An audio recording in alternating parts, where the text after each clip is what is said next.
All right, people. So, uh, this is chapter 36 on taxes and other stuff with the government stuff. Question one, we have to fill up this table, and which is pretty easy because to get the bottom half is just 100% minus this. The same thing with each of the top, you just do 100% minus 0.8, you get 99.2. And same thing. For B, which of the following is true? We can look at the data. We see that bottom 60% pay less than 25% federal taxes. Top 80% pay over 98% federal taxes. That's not true. Question two. This is looking at figure 36.6, which you guys can't see, but it's in the textbook. The total revenue was approximately 18% of the GDP. So we take 9.9% of 18%, we get 1.8% of the GDP. And question three. This is a little bit more difficult to do, but we can do this. So taxable income, you just take the income, subtract 10,000, then tax due is 20% of that. You take 20% of 90,000 or all these taxable incomes, you get the tax due. The marginal tax is fixed for 20% in this scenario. The average income, though, you take the taxable, you take the total due and divided by the income, total income, you get each of them. And part B, so all part B, A, B, and C, A, B, C, and D, all of them, pretty much the same idea. It's that the average tax can uh, never get up to a marginal tax. It can always get closer. Like in part C, you can see if you put a 1 billion as income, the average tax gets to 99.9998%, but it's never 20%. In here, for an accountant earning 50,000 per year, she pays 16% of her taxes.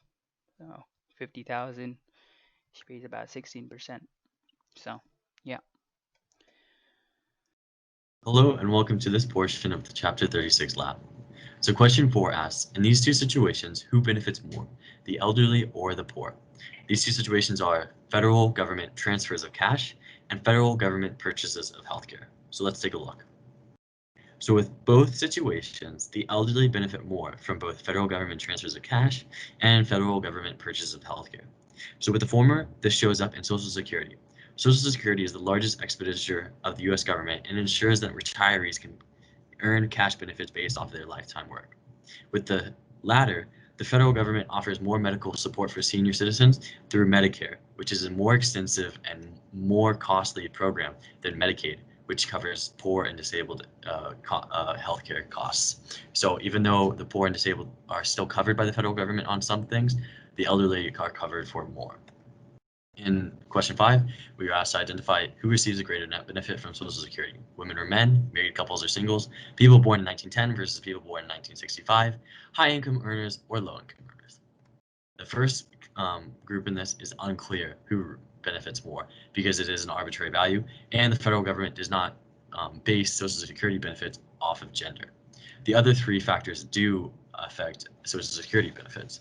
So married couples have a higher benefit from Social Security than single individuals, because essentially there are two people receiving Social Security packages instead of one person. With people born in 1910, these individuals essentially had to pay less in Social Security taxes. However, they still got to earn the full benefits of Social Security. This is a great example of this is Ida Mae Fuller, who is the first recipient of Social Security.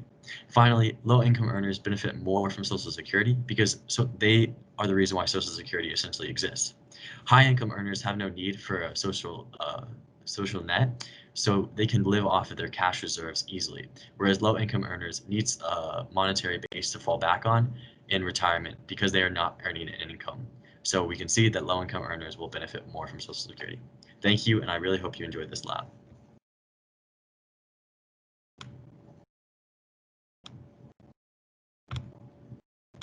So question 6 asks, which of the following statements are true according to the figure on the left? So the first statement, the federal budget is welfare and foreign aid.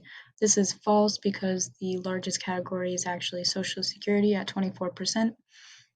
Number 2, about half of the federal budget goes toward Medicare, Medicaid, and Social Security combined. This is true. If you add up all the percentages, it adds up to about 48%. More than half of the federal budget goes toward Medicare, Medicaid, Social Security, and interest on the debt combined. This is true because added up together, that is about 55%. The federal government spends about $1,830 on the military per person in the United States. This is also true because if you take the number for defense spending, $617 billion, and divide it by the total population, you get roughly around this number. So question 7 asks, pundits and commentators often state that entitlement spending is going to explode in the future, but by lumping all three together, we obscure the source of explosion. So which of the three won't be exploding as much compared with the other two? And this is Medicaid, because Social Security will explode as a large population is getting older, and Medicare will explode with that as healthcare costs increase.